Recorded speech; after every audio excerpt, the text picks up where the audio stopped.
All right, let's see. Carrie, Cabot, speaker tonight, Cleve Stafford. You know, it makes me the best fourth string right now, so we'll see how that goes today. I got to meet Cleve Stafford, who's speaking for the Back to School Bash last night at a youth cookout.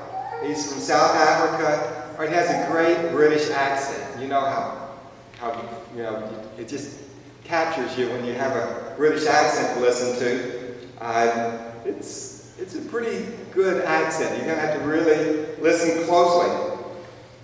Even though he really is speaking English, it's a different English than what we speak as far as the sound of it. But since you all are missing out on an accent this morning, I thought I'll give it a little shot today. That's the best I got, so you better not try to go on for more of that. But come back tonight at 5 o'clock. You'll get the authentic accent. Guess what? School starts this week. Miss Debbie, are you ready? Yes, we are ready. I don't know if the kids are. Teachers are ready to go back mostly. Be sure to remember our kids and our prayers as school is getting started. Maybe pray a little bit longer for the teachers as school is getting started. A lot going on coming up. All right, I'm fascinated by history. Did you know that one of our presidents, James Garfield, was a member of the Church of Christ? I might have been disciples of Christ. It depends on what list you look on, I guess. He was apparently also an elder in the church. He knew Greek and he knew Latin. He could write at the same time with the right hand and the left hand, in Greek with the right hand and Latin with the left at the same time. Marty, don't you think that's pretty neat? Okay. He also came up, Miss Debbie will like this, he came up with a proof of the Pythagorean theorem that had not been discovered before he came up with it. All right. Got another little history lesson for you. A little question. You should know the answers to these, maybe. Who is the author of the Declaration of Independence? Who is the third president of the United States? Who directed the acquisition of perhaps the greatest land purchase in history, the Louisiana Purchase? Also the founder of the University of Virginia. Of course, the answer to all of those is, Jerry, you know, Thomas Jefferson. Yes, Thomas Jefferson. He's one of our most revered founding fathers. Let me just read you a quote. This is from the Declaration of Independence. 4 times in the Declaration of Independence, Thomas Jefferson refers to God. I love this part. We hold these truths to be self-evident, that all men are created equal, that they are endowed by their Creator with certain inalienable rights, and among these are life, liberty, and the pursuit of happiness. He also said, in the Declaration of Independence, he referred to the laws of nature and of nature's God.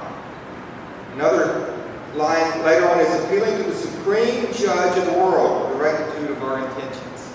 As he closes it, says, with a firm reliance on the protection of divine providence, we mutually pledge to each other our lives, our fortunes, and our sacred honor. All right, now that's pretty incredible, I think, that in our founding document, the Declaration of Independence, Thomas Jefferson refers to God 4 times. Go back to 1804.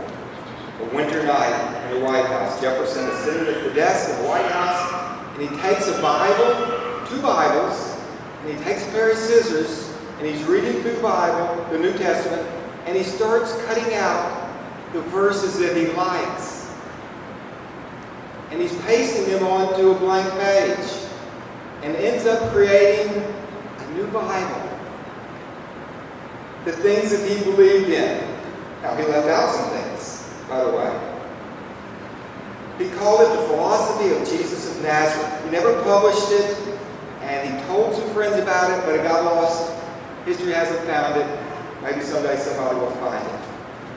16 years later, he's no longer president of the United States. He's retired to his Virginia estate of Monticello. It's 1820, and Jefferson is now 77 years old. This time he purchases 6 Bibles, 2 in English, 2 in French, and 2 that contain both Latin and Greek. Again, he takes the scissors, he's got blank paper, and he's cutting out the verses that he likes. and that he believes in, and pasting them on the blank pages. In this book, he kept the words of Jesus, and some of his deeds, he left out the miracles. He left out any suggestion that Jesus is God. He left out the virgin birth. He left out Jesus walking on the water, feeding 5,000. He left out the raising of Lazarus. His version ends with the death of Jesus on the cross. He doesn't include the resurrection. Jefferson called this version the life and morals of Jesus of Nazareth. This little book is 5 by 8 inches, and you can see it at the Smithsonian today if you wanted to, as well as 2 of those Bibles that he cut up. This has become known as the Jefferson Bible. Jefferson wrote to his nephew, question with boldness even the existence of God, because if there be one, he must more approve the homage of reason than that of blind folded fear. Jefferson did not accept the biblical stories of miracles. He did believe that the study of nature would prove the existence of God. Like Jefferson loved to write letters. Many of his letters, you can study them and take out lines and say, obviously, he was a Christian. He believed in God. You can take some other of his letters and say, not too sure about that. Jefferson even wrote, I'm a real Christian. That is to say, a disciple of the doctrines of Jesus.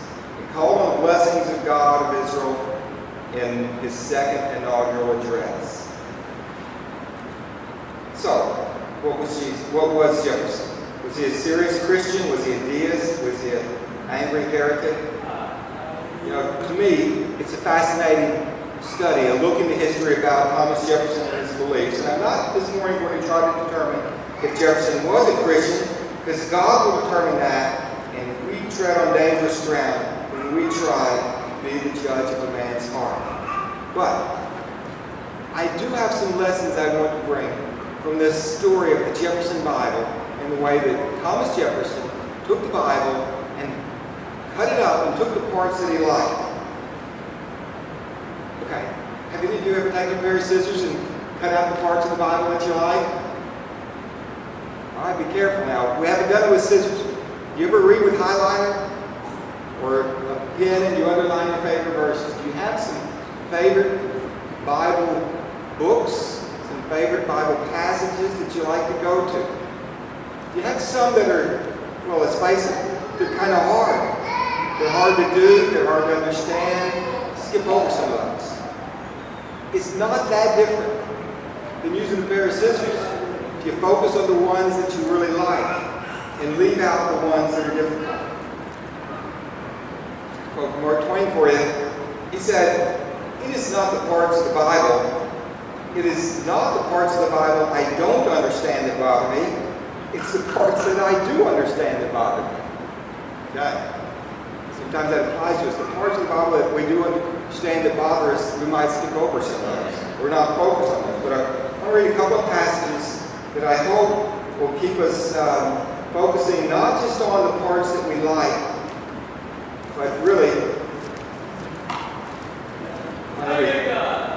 in Revelation, passage we're all familiar with near the end of the New Testament, Revelation chapter 2, verse 18 and 19. I warn everyone who hears the words of the prophecy of this book.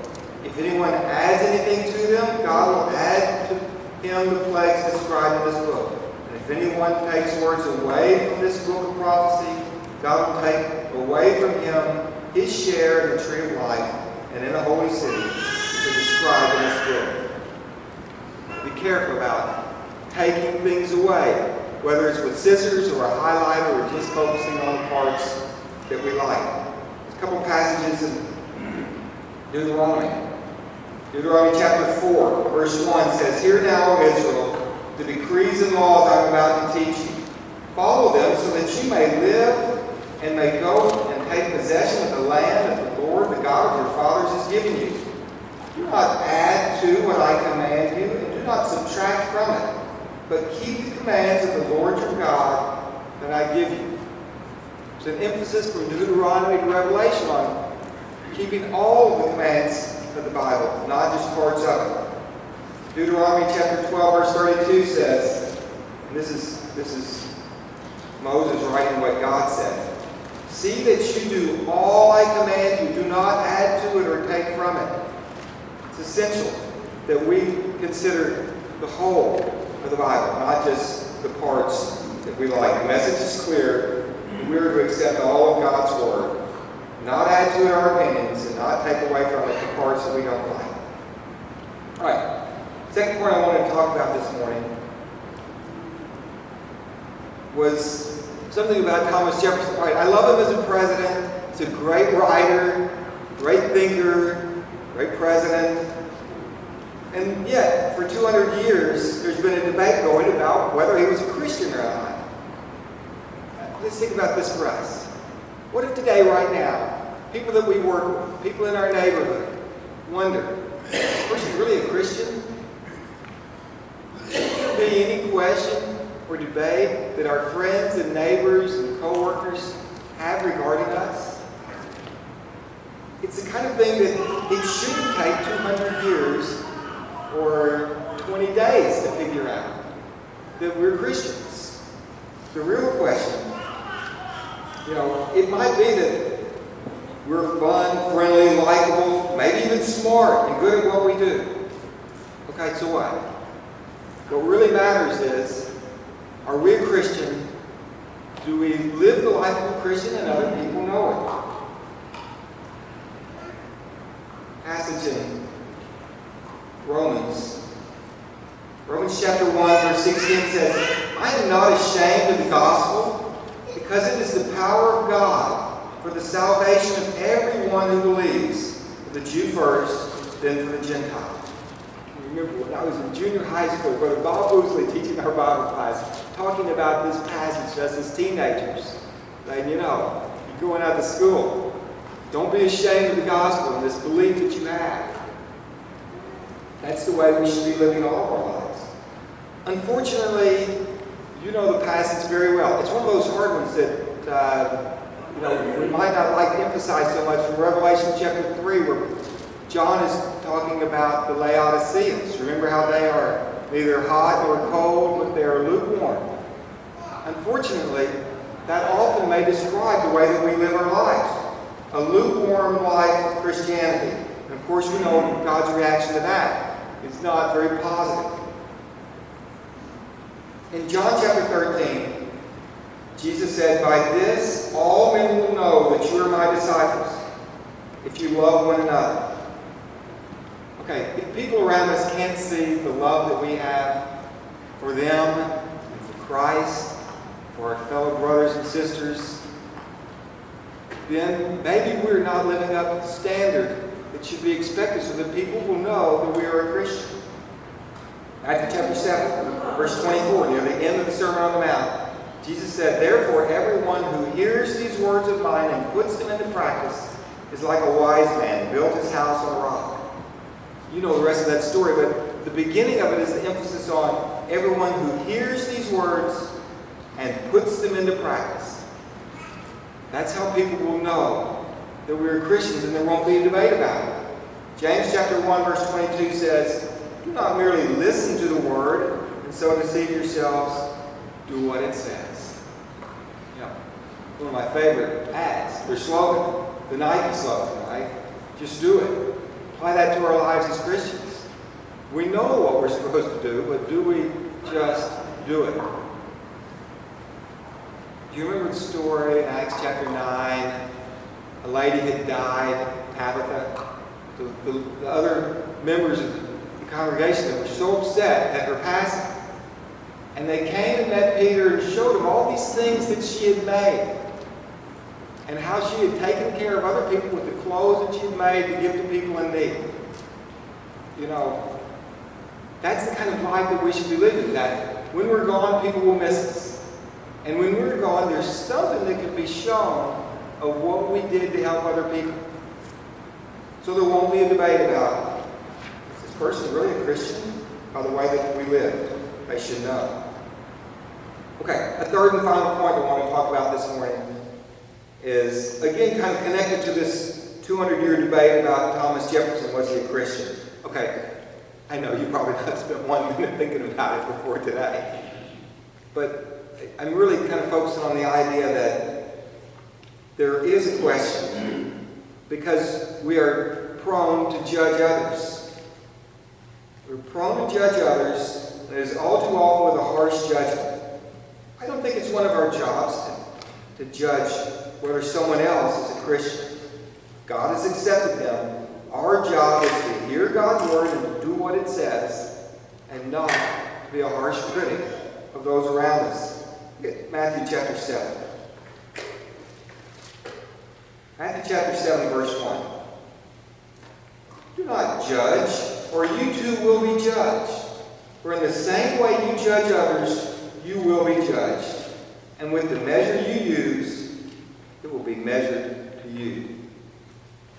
Why do you look at the speck of sawdust in your brother's eye and pay no attention to the plank in your own eye? How can you say to your brother, let me take the speck out of your eye, when all the time there is a plank in your own eye? You hypocrite, first take the plank out of your own eye, and you will see clearly to remove the speck from your brother's eye. Jesus, Sermon on the Mount still, being very clear in his statement, do not judge others. The way we judge others is the way we will be judged ourselves. Do we want to judge others pretty harshly? We better be careful. The way that we dish out judgment towards others is the way that God is going to be judging us. We need to make sure that we're okay first, take care of what's in our own eye, before we take care of what's in somebody else's. God will make all the judgments. And the good thing is, God will always do it right. Have you ever made a judgment about someone and later figured out you were wrong? God will never make a mistake on his judgments. That's the kind of life that we're leading. And we tread on dangerous ground when we try to be the judge of a man's heart. Passage in Luke chapter 9. So, John, the disciple John, is coming up to Jesus. Master, said John, we saw a man driving out demons in your name, and we tried to stop him because he is not one of us. Do not stop him, Jesus said, for whoever is not against you is for you. It's pretty hard for John to take, I think. He thought the circle was closed. We have 12. Jesus said, let me figure this one out. Don't be making that judgment. Do not stop him, for whoever is not against you is for you. Get Mark chapter 9, verse 38. It's the same story.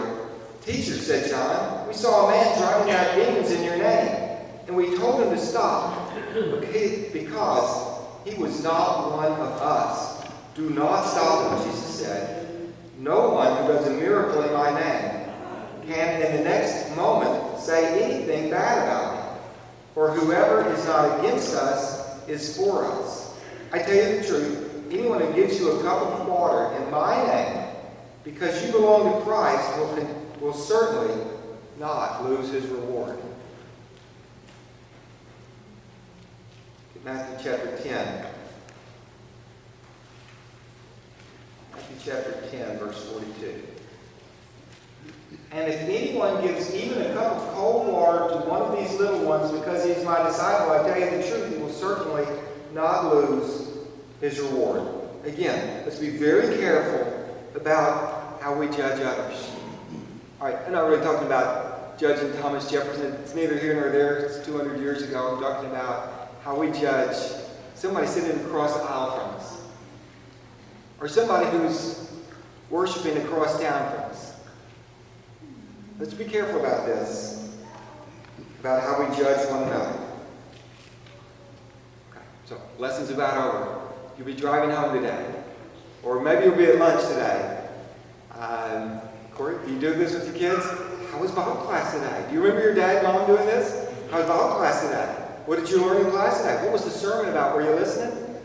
And so, okay, let's review. Were we listening today? So that, when we're at lunch today, we can tell somebody, this is what we studied. Because I don't want you to say, oh, we talked about Thomas Jefferson. That's all I got. All right? I hope you got more than that. All right? The things that we talk about is the idea of not creating our own Jefferson Bible, consisting of only those parts that we love, because they are our favorite verses, because they're comforting and encouraging. Be sure that we do not add to or take from the Scriptures. We are to do all of it, not just the parts that we like. Do the hard parts also. Second, let's make sure others really do know that we are Christians. And what I mean by that is that they can see by the love that we show to them, to others, and that love is shown in actions, that they know that we are Christians by our love, by our actions. Let's also let God be the judge of the souls of men. Our job is to love God with all our heart, soul, mind, and strength, and to love our neighbor as ourselves. And you remember the end of that story? The man said, well, who is my neighbor? And he told him the story of the Good Samaritan, which was love in action. That's how people will know that we really are disciples of Christ.